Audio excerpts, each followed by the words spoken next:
Good morning, everybody, and welcome to this morning's collective worship. I'm going to light the candle to remind us that God is always with us.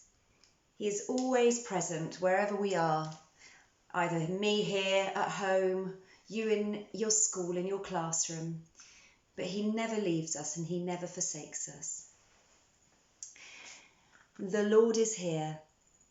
The Spirit is with us.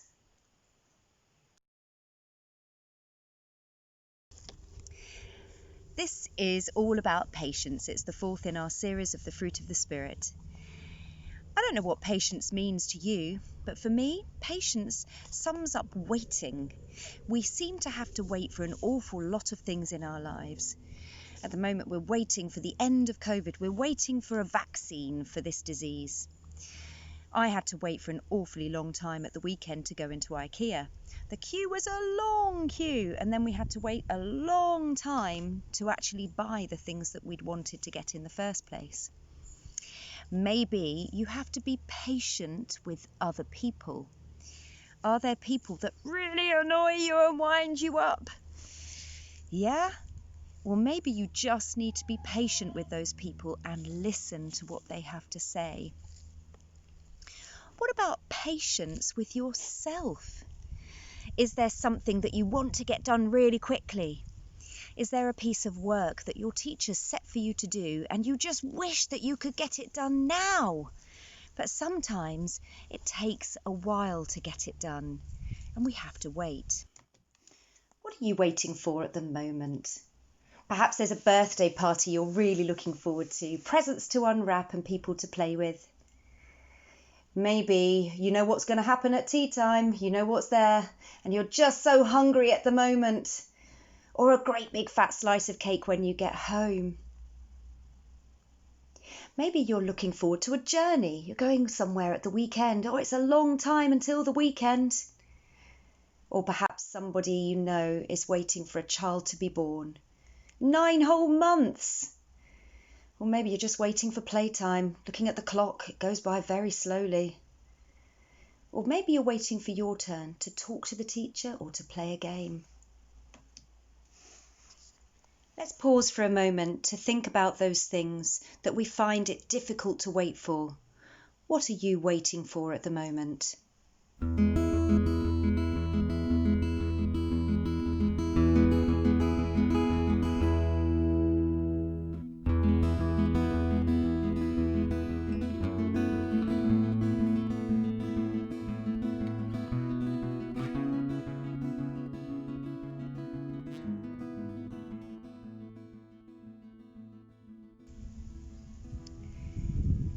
Patient people bring peace into the situation, and we know from last time that peace is really important to have deep down in our hearts.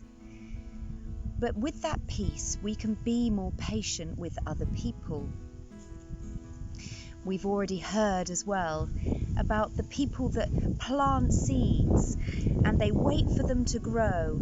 And just like the acorn grows into this massive tree behind me, into the acorn, the oak tree, so we wait for the seed to grow the crops, to bring in the grain that the farmer brings in for us to eat so that we can have food. Now, the oak is a real example of how long it takes to grow something. So if you have a look here, you can see in the branches of this oak tree the acorn.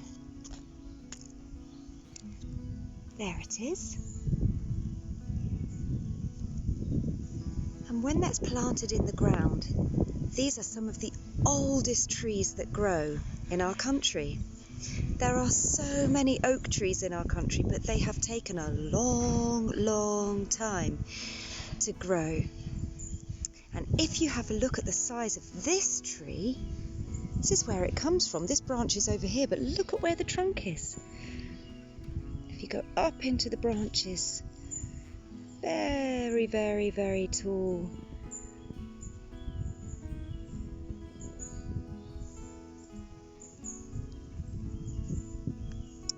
Now you can tell how old a tree is by the number of rings it has on its tree trunk. So if I were to take a slice of that tree trunk, I reckon there may well be about 300 rings on that trunk. Now, if you can see behind me again, there's another oak tree, but it's fallen down. It fell into the pond and it had to be pulled out, and it was very hard work, but they're very, very old trees. I wonder what would happen if you planted an acorn. Do you think it would grow into a big tree? I'm going to find a small tree to show you.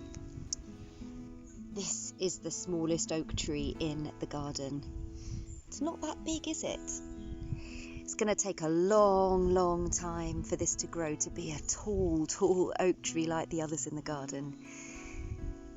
I wonder how long it will take to grow. I wonder if it will last 3 or 4 or 500 years like the other ones. I won't be here to see that. But it takes a lot of patience to wait for something to grow. I'm going to leave you with this picture of the oak tree. Don't forget, it starts small and then it grows into something big and strong. There are lots of things that require waiting, and waiting's a good thing. I bet you there are lots of things in your life that you work really hard for. I bet there are lots of things that you really hope for in your life. What would you hope to be when you get older? Is there a dream that you have about what you're going to be like? Maybe you want to be the top mathematician in the world.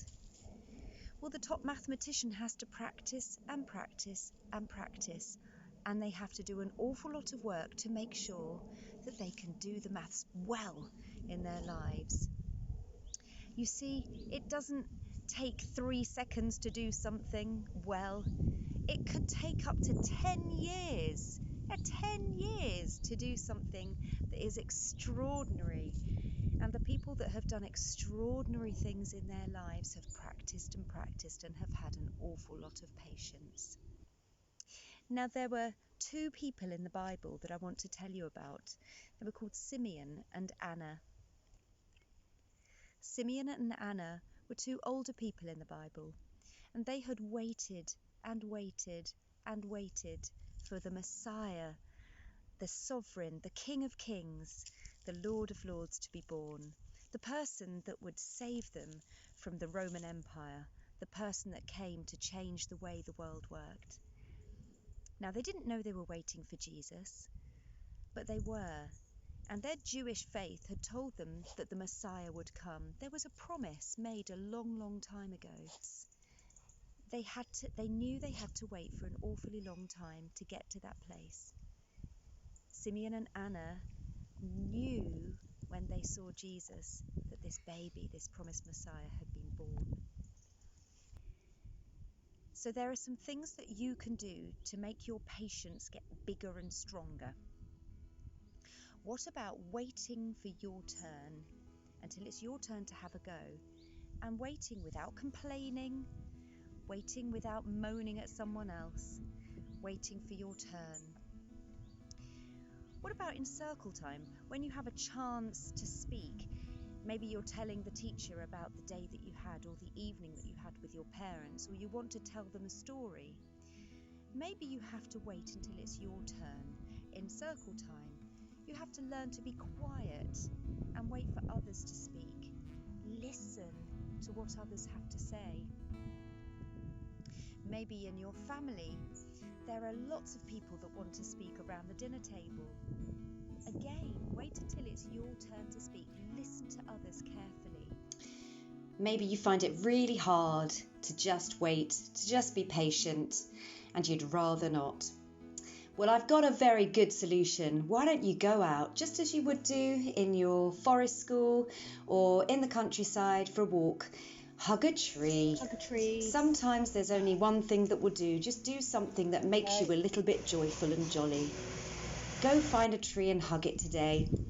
Or better still, find a quiet spot to sit and just be on your own under the branches of maybe a big oak tree to remind you that it doesn't take much to learn to be patient. You just have to try. So that's the end of our collective worship, and that only leaves us one thing to do, and we're going to blow out the candle. But as we blow out the candle, we're going to just count very slowly so that we can know that we've had that time to learn to be patient. So let's blow out, and in your head, before I blow it out, I want you to count to 20.